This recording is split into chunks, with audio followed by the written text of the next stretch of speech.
session. This meeting is being recorded. Go ahead. Okay. So yeah. So while my core experience is started as a Python developer, and I'm like having progressively specialized in AI/ML engineering with a focus on like a real world AI applications, particularly in building like and deploying LLM powered solutions. So at Fidelity Investments, so I designed and shipped like a retrieval like RAG pipeline, so which involved not only Python development but also like data chunking and like a vector embedding and prompt engineering. So those are the key components of the ML pipelines, right? Mm-hmm. And when it comes to like I have hands-on experience with sourcing and manipulating like a large scale data using the SQL, PySpark, and pandas to prepare the data for ML interfaces, which is a critical like a ML operation. And I also built like a backend Python microservices. So with Flask and That is not required in this project. okay, So, as I okay, said, they want someone who did work heavily into. Okay, I guide you. Maybe I'm not sure if it was informed, but I definitely guide you. Okay. yep.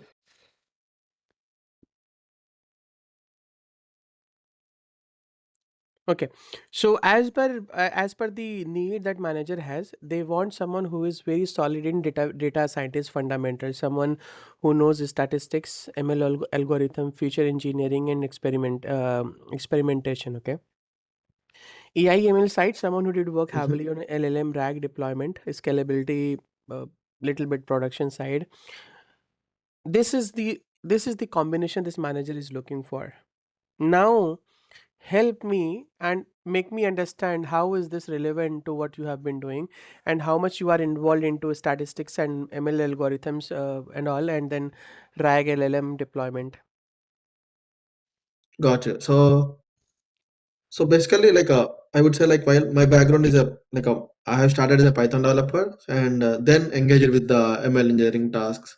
So for example, Mm-hmm. like at my recent project, so I worked on the RAG pipelines like that involved like designing like chunking the data strategies, and I have an experience with tuning LLM like LLM interfacing with using techniques like a chain of thought and a few short promptings, which requires a knowledge of model behavior. Mm-hmm. And this reflects my involvement in the experimental and model optimization. And, and also like I have additionally I hold like a AWS certification in machine learning, and I have completed advanced courses like a LangChain, LangGraph, and RAG Great, pipeline, great, great. and And which is my, how is not your only situation right now with Fidelity Investment? I see you are going to Raleigh. oh You are based out of yeah, Charlotte. What is yeah. driving you to change your employer So now? I'm in Charlotte. It's Mm-hmm. like I need to go like 1 week there and 1 week it is a remote role. And right now the contract is going to end. So Okay, very nice. And you already got the official confirmation that your project is ending? yes. Hmm. Okay. Uh, Tell me what is the difference that you have felt or saw in between supervised and unsupervised learning? Uh, when it comes to supervised and unsupervised learning, supervised learning like involves like training a model on labeled data, right? So where the input futures are paired with the correct output labels. But when it comes to unsupervised learning, on the other hand, it deals with unlabeled data. So the model tries to find the hidden patterns or structures like in the data without like explicitly output labels. So Okay. in my experience, supervised learning is like often used in the task like a document classifications or like a structured extractions, and where the labeled examples guide the model to accurate predictions. And unsupervised learning is a technique that can be helpful for the tasks like such of like data chunking or semantic search, like that. So where the goal is to group the similar documents of future without predefined labels. Okay, okay. So yeah, How would you define overfitting? overfitting, like overfitting occurs when a machine learning model try to learn not only by underlying patterns, but also in the training, it is also learned by training the data. So it means like the model is too closely tailored to the training set and lacks of generalization ability to the new data. Okay. And what is the feature engineering techniques you have used so far? Feature engineering technique in my AML project, especially working with financial data and document repositories. So I have experience in data sourcing and manipulation of using the SQL, Pandas, and PySpark. Mm-hmm. And for the text data, I use data chunking and vector embedding to convert like a unstructured document into the structured, like a structured future that can be used to RAG or semantic search. Mm-hmm. And also implemented like a future extraction workflows that includes like normalization, tokenization, and using the libraries like a lang chain and like a lambda index. Additionally, I also apply like dimensionality reduction and future section techniques. Okay, okay,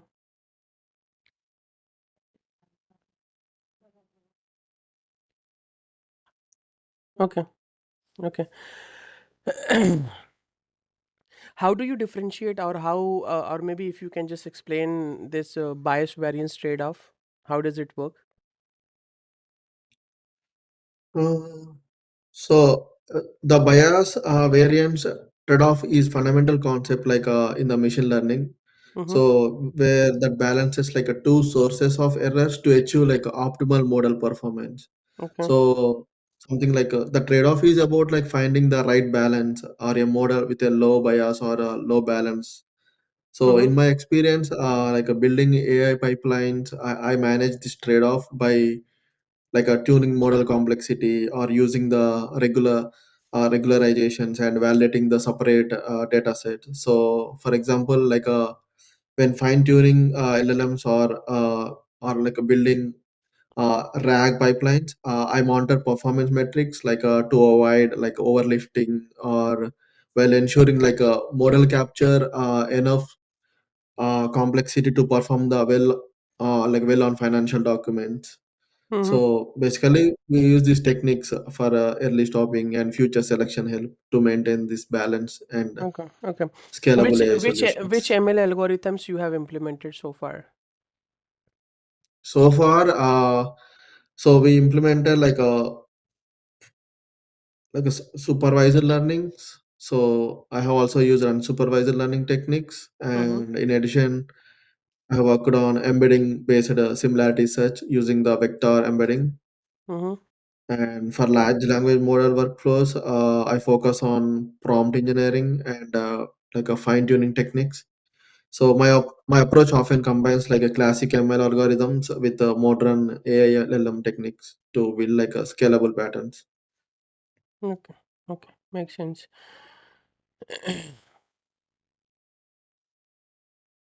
Hmm. How do you validate a model performance? To basically we validate the model performance through the combination of like a quantitative metrics and practical evaluation techniques.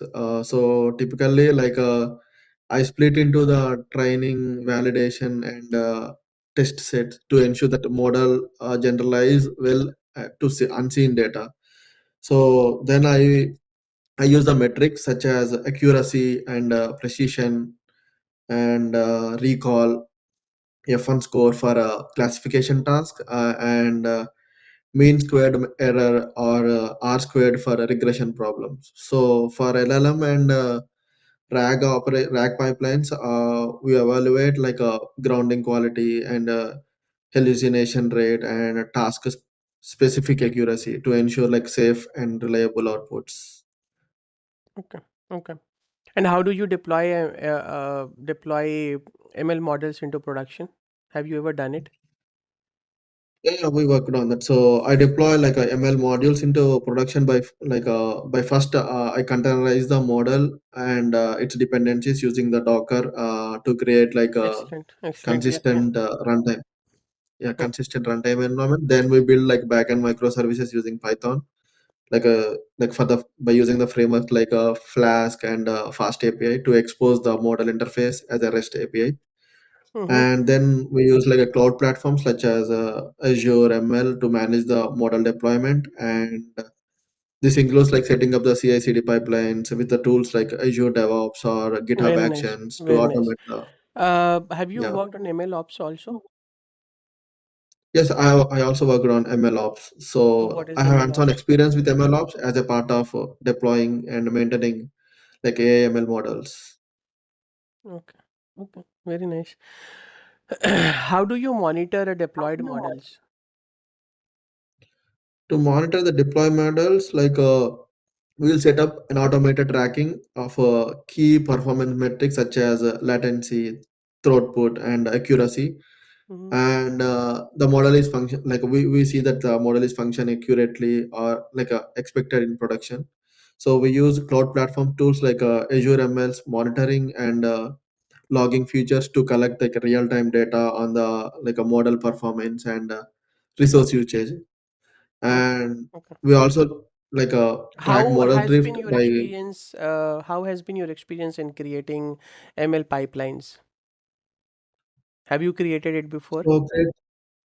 Yeah, I have extensive experience in designing and building scalable ML pipelines. At Fidelity, I built like enterprise grade RAG pipeline, which optimize data chunking and vector embedding to enable like a fast grounded and search across large financial repositories. Mm-hmm. So I handle over like a data processing using SQL, Databricks, like preparing like a 2 TB of data daily Mm-hmm. by reducing like 45% faster chunking. Okay. So Okay. this is one of my Earlier you were experience. mentioning about fine tuning and all. So can you define what is fine tuning? Fine tuning is nothing but so it's a process of taking a pre-trained machine learning model, like such as LLM, and further training it into the smaller and like task-specific data sets, like to adapt to Mm-hmm. the particular use case. So Okay. And why do this is people what. prefer So using RAG rather than fine tuning?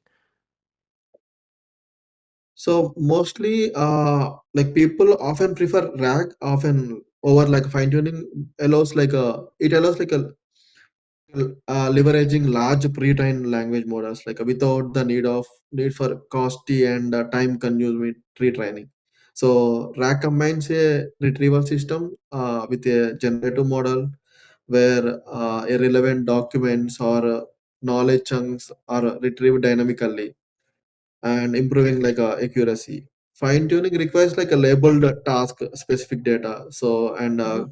computational resources which may not always be available or like a practical for the rapid changing for the large scale data. So that's the main reason. In my experience at Fidelity also we build like rack pipelines with data chunking. Okay. Okay. And how do you reduce hallucination? So to reduce hallucination like in large language models, so I focus on grounding the models responses with reliable and relevant external knowledge and by using the RAG pipelines. Mm-hmm. So additionally, I can implement evolution frameworks that measure hallucination rates and grounding quality and use these metrics to improve the pipeline. Okay. And how have you worked on? I see you have worked with on LangChain and LangGraph. So how do you differentiate in between LangChain and LangGraph? So LangChain is nothing but like a both are like a same frameworks designed to help like build applications with large language models, but they have like a different focuses and strengths. So Okay. langchain is primarily focused on like chaining together components like prompt templates, llms, and memory to build like a complex llm workflows and pipelines.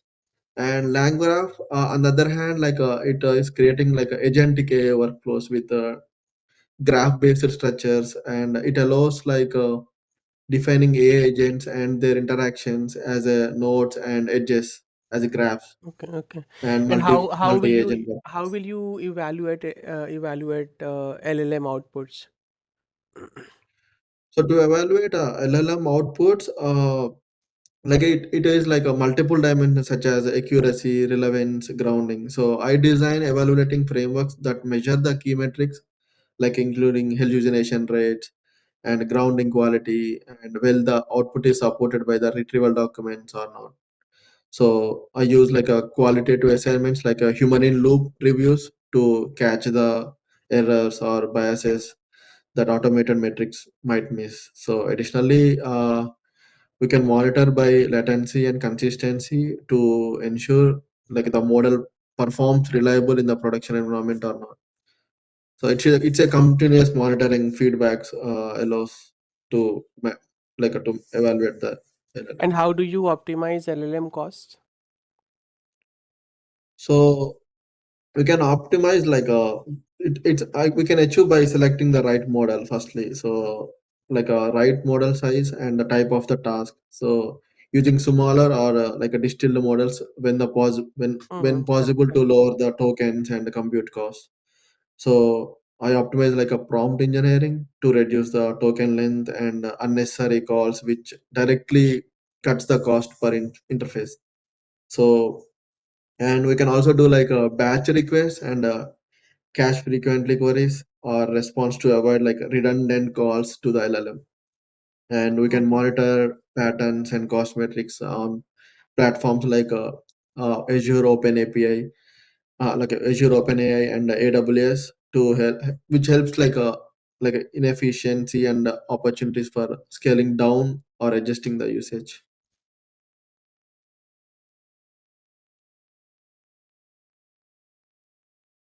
Okay. Okay. I see you are holding OPT right now, and how you are on STEM OPT or what? Like STEM initial OPT, OPT, STEM OPT, STEM and how long